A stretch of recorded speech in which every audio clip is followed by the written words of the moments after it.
Hans, Donald Trump likes to portray himself as this great businessman, yet now he's claiming he took a deal that he could not accept.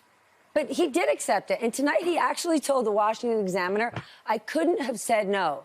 Yes, he absolutely could have. What do you make of this? I mean, from the cheap seats here, he sounded nervous. Yeah, he's managing expectations. And this is an 11th hour attempt, no pun intended, to work the refs. You know, all campaigns do this. What's different here is that usually it's some official that Peter and I are out with that drinks on background talking anonymously. The difference here is that Donald Trump is doing his own sort of debate expectation management. And like a lot of things with Donald Trump, that's unique. But it's really hard, and that whole montage you provide, it's really hard to erase 4 years of trash talk or downplaying expectations or basically saying that Joe Biden is so incompetent with 4 days of saying, oh, he's a masterful orator and these parameters are unfair. For more than 4 years, Donald Trump has been sort of laying the predicate for this debate, and I don't suspect he's going to have a whole lot of success trying to change voters' perceptions about what qualifies as a success. Okay, Peter, that's the exact point I want to get to. All of a sudden, out of nowhere, after video, cheap fakes saying that Joe Biden can't walk straight, he's feeble, doesn't know where he is. Now he's talking like President Biden is this master debater. Isn't Sleeping Joe his favorite tag name for the president? What in the world's going on? Yeah, you know, look, obviously he recognizes that the way he had set things up in previous weeks made it so easy for Joe Biden that all but Biden had to do was go to the debate and not, you know, dribble on his tie, and he would be seen as a winner because he's not, in fact, the doddering, senile old man that Trump has been portraying him. So suddenly, of course, he has to recalibrate and try to work the refs. As Hans said, it's not particularly subtle. It's not particularly much of a mystery here. He's just trying to, you know, set expectations and reset the bar so that it doesn't look too terrible when Biden stands up to him and doesn't look like he's the old man that Republican videos have been trying to portray. Now, that doesn't mean that Biden will have it easy. It's obviously a challenge for President Biden, and he will have to go up against a guy who is bombastic and loud and aggressive and in a way that Biden doesn't like to be himself. But I think that the expectation setting game isn't going to change the factors here. Everybody knows what's going on. Hans, sources tell NBC News that President Biden's team is preparing him to get under Trump's skin if Trump starts the night more restrained than usual. What do you think about that strategy? It sounds like Biden's going to rattle his cage. Yeah, Biden has always wanted to be more aggressive. You saw this in the run-up to the State of the Union, where Biden likes to take a pop, to take a shot at Trump. If you listen to him closely, and there's a great benefit in listening to presidents closely on what they say in fundraisers to their donors behind closed doors, but there's usually a transcript. And he calls Trump's names in that time. And that really gets at the core of what Biden thinks about Donald Trump, which is to say not a whole lot. He's called him a loser. He's gone even further. So, yeah, Biden wants to take a shot. And the big picture here it's certainly within the context of the Biden campaign, is they want him to be portrayed as a fighter and someone who's not afraid of Trump. And if that has the ancillary benefit of going after Trump, but it also shows the American people that he's ready to fight for them. And that's the clear strategy heading into this. Peter, Hillary Clinton, the only person on planet Earth who has debated both Trump and Biden, wrote an op-ed for your paper about what we should be watching for Thursday night. What stuck out to you? Yeah, she's remembering, of course, what it was like to debate Donald Trump, who, engages in bullying tactics and throws out a blizzard of claims and, falsehoods and conspiracy theories. And even, as she puts it in the op-ed, stalked her at one point on stage. And I think her point is to in terms of advice to President Biden, is not to let Trump do that to him, not to let Trump dominate that stage, but also not to let it fluster him. In fact, that Trump is trying to get him the president, that is, off his game. I think Hans is right that the president has been trying to get under Trump's skin for the last few weeks in a way that's been unusual and maybe in fact effective. You mentioned the Sleepy Joe nickname that Trump has often given the president. Well, lately, President Biden has been calling him Sleepy Don because, of course, he seemed to fall asleep in his trial in New York for hush money payments. So I think you'll see, a pretty vigorous debate by both. The president has, in fact, at times, looked his age in public, but on these big nights, the big events like the State of the Union, he's brought a lot of vigor and energy to it, and that's probably what we should expect on Thursday night. Hans, explain this one to me, because CNN is saying that the moderators will not fact check the candidates during the debate. They're saying it's not the right arena for it. Do you agree with that? I mean, we interview people all the time. We moderate discussions. And when someone gives us a line of BS, we call them out for it. Why wouldn't why wouldn't that happen in a presidential debate? Yeah, I mean, define fact check, right? I mean, I don't like. I have a feeling if Donald Trump comes out and says that the Soviet Union doesn't dominate Eastern Europe, or says something that's clearly false, I know Jake Tapper and Dana well enough that their muscle memory will kick in and they'll just instantly want to correct him. Now, will there be a 14-point refutation of the history of the Soviet Union in Eastern Europe? No. But or there will be, and that's just what they feel is going to be sort of required. But if either candidate says something that is obviously untrue, I expect journalistic instinct to take over, and I have enough respect for both of those anchors, both of those journalists, that they will. And it's kind of like what we like to do, right? I mean, if someone that we're interviewing in real time says something that is obviously untrue, it's an opportunity for the reporter to ask a follow-up or to press. So, it's really just what's the definition of fact check, and I think that's it's a loophole that any producer could walk through, any correspondent can, any Philadelphia lawyer can figure out.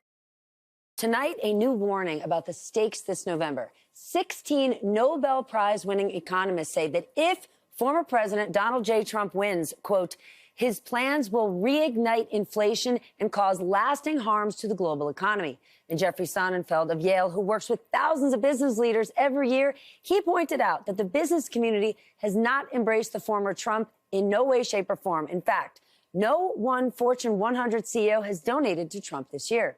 Joining me now to discuss two of my faves, Wall Street financier Steve Rattner. He's an op-ed contributing writer to the New York Times, but you know him as the Morning Joe economic analyst. And Andrew Ross Sorkin is working an extra long day, co-anchor of CNBC Squawk Box and founder of the New York Times Deal Book. Let's start with these economists. They say that Trump's policies could cause an inflation bomb. What do you think about that, Steve? Yeah, look, there's a lot of risks here. Trump is talking about extending his tax cuts, which means massive deficits.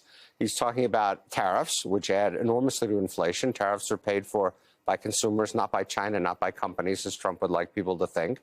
And it's all in all, it's a completely irresponsible economic policy that people have not yet completely focused on. Hopefully, this is the beginning of people starting to pay attention. Andrew, you interview business leaders every day who like to understandably complain about inflation. Yep. They're not crazy about Lina Khan. They don't necessarily say that President Biden is business friendly. But when you've got 16 Nobel Prize winners saying Trump's policies will be a disaster, how are the business Trump enthusiasts going to respond to this? Well, the Trump enthusiasts, I think, actually just look away, is what the Trump enthusiasts do. I think that those who are a little bit more with the program look at this and say this is not a good thing. I think the hardest part about this is that to the extent that CEOs are trying to figure out what's happening here, they can look at these numbers and say the inflation piece, just on its face, would be terrible. But they are also saying to themselves, what's going to happen in 2025 to taxes? And that's a very tangible thing, because whatever it is going to be a tangible number. But Joe Biden isn't going to raise their taxes up to 38%. Oh, look, right? I'm not arguing that they're going to get up to 38%. I'm saying just in terms of understanding the psychology of the CEO today, or this billionaire class we all talk about, and whether they're ultimately going to vote for Biden, they're going to vote for Trump. I think the most important piece actually is something very different, which is that they hate uncertainty. Business hates uncertainty more than anything else. And no matter what you think, there's going to be uncertainty over taxes, and there's going to be uncertainty over regulations, there's going to be uncertainty over all of these things. But the true uncertainty, they lived through this movie before of real uncertainty, the polarization of what happened inside their companies, inside the country, on their Slack channels with an email. I think that in a very different way sort of permeates their brain in a way that we don't always discuss. Uncertainty over the rule of law. Yeah, I mean, uncertainty over the rule of law. Look, I think many CEOs, not all, some have strong views, but I think a lot of CEOs fall into this category. We've now this wonderful phrase, double haters. Double haters. Double haters. They don't like either of them particularly. And so they're sitting and weighing Trump, and they don't like the democracy stuff. They don't like the January 6th stuff. They get it. They understand that Trump is a truly bad guy. They get that. But on the other hand, the economy did reasonably well to them anyway. They got their tax cuts and so forth. Then they look at the president, who they view as a person of integrity, but older.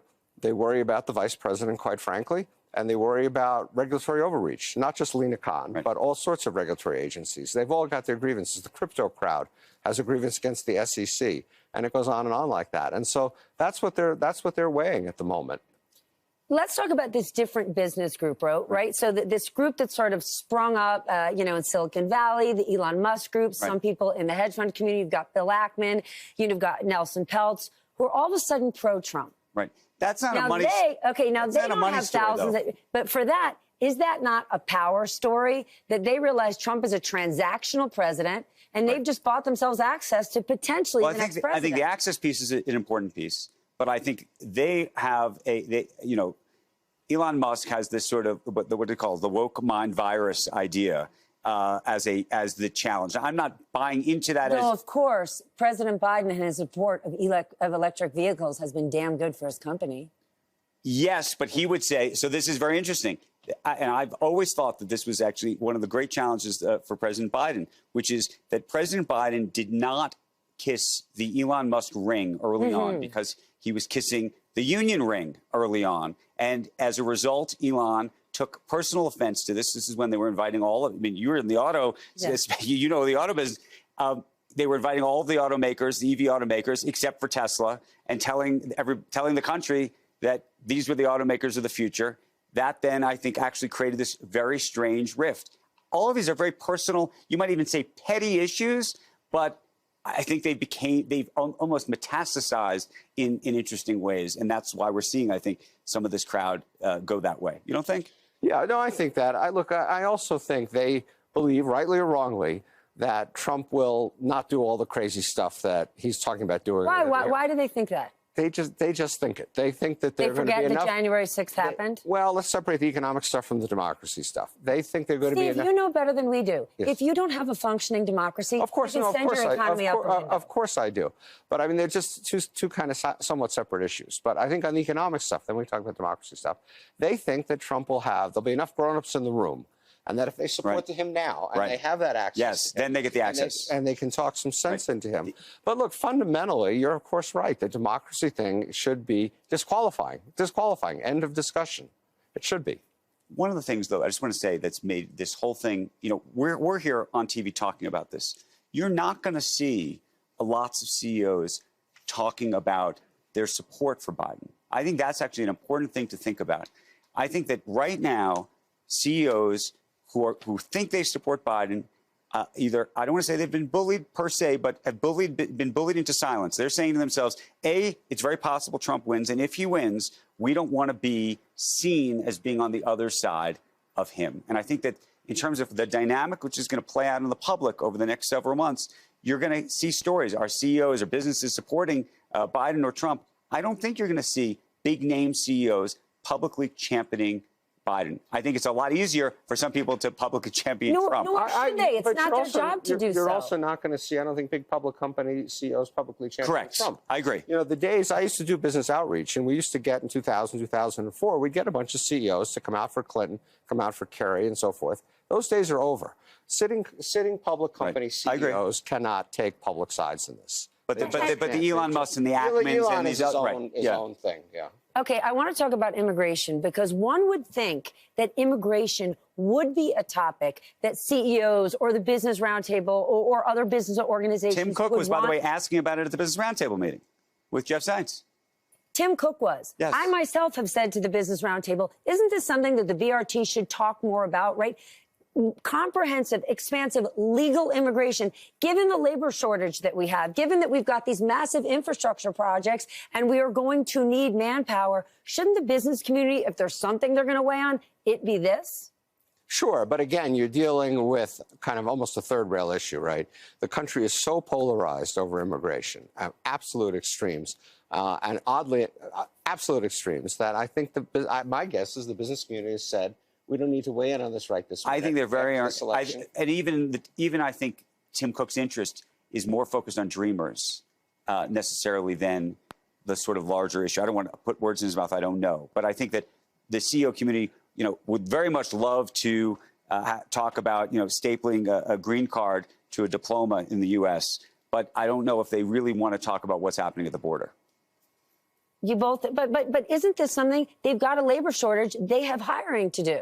Shouldn't they care about? I think if you put a CEO on this show and you basically said, they're all dying to come on, just dying. I'm sure they are, and basically said, what do you think of our immigration policy? They would say it is screwed up beyond all comprehension. It makes no sense. We don't give out enough visas. We give them to the wrong people. We don't put green cards on the college diplomas. They'll all say this privately. Yes. I just don't think they necessarily want to say it right in the middle of presidential, but they understand immigration. But here's the last thing I want to know, right? Donald Trump is trying to put this message out, especially after the BRT meeting. So I'm sure he hated your report. I'm guessing. Yeah. But he must have hated your reporting that people in the room said he was meandering. They weren't that excited about him. Took to Truth Social to say so. It doesn't much matter who these CEOs are voting for. Right. But is the reason Trump wants to convince us that the business community is backing him is to convince the American people these guys are the business leaders. They know best. If they think Biden sucks, then the economy is going to fail under him. I think that's a huge part. Look, he's always marketed himself. The Apprentice. He's the entire marketing apparatus of Trump is about him as this supposed, successful business person. Right? That's what they've been selling the whole time. And so how would it be for him not to have the support of the business community, given that he thinks he's America's? Okay, then my last question. Former President Trump is laser beam focused on convincing people how great he is in terms of the economy. President Biden has led a very strong economic recovery. He's got lots of policies to brag about. Why does this administration do such a poor job communicating it? I know, giving you, I decided to give you the worst question last. Look, I've spent a lot of time talking to people about it. It's a really tough question. People do not want to believe. I've gone on television. I've gone on Morning Joe. I've shown the numbers. More jobs created per month under Biden than under Trump. Economy growing at least as fast, put aside COVID, at least as fast or faster under Biden as Trump. It's all, you can go through the whole list. People don't believe it. 50% of the country thinks we're in a recession. 50% of the country thinks the stock market has gone down this year, not up. These are public opinion polls. They just don't. There's something going on out there where people cannot explain it to them. Even Andrew cannot. Look, the only explanation that I have, which I don't even think is maybe it's a rational explanation. Look, inflation's come down remarkably, but I do think that when you add up where people were 3 years ago and where they are now and the sticker shock and all of that, I think that is what, by the way, Trump is hanging his hat on right now. Hey there, MSNBC fans. I'm Luke Russert, and be sure to join me, Rachel Maddow, Jen Psaki, Lawrence O'Donnell, Steve Kornacki, Joy Reid, and many more September 7th in Brooklyn, MSNBC Live Democracy 2024. Click on the link for ticket information. We will see you there.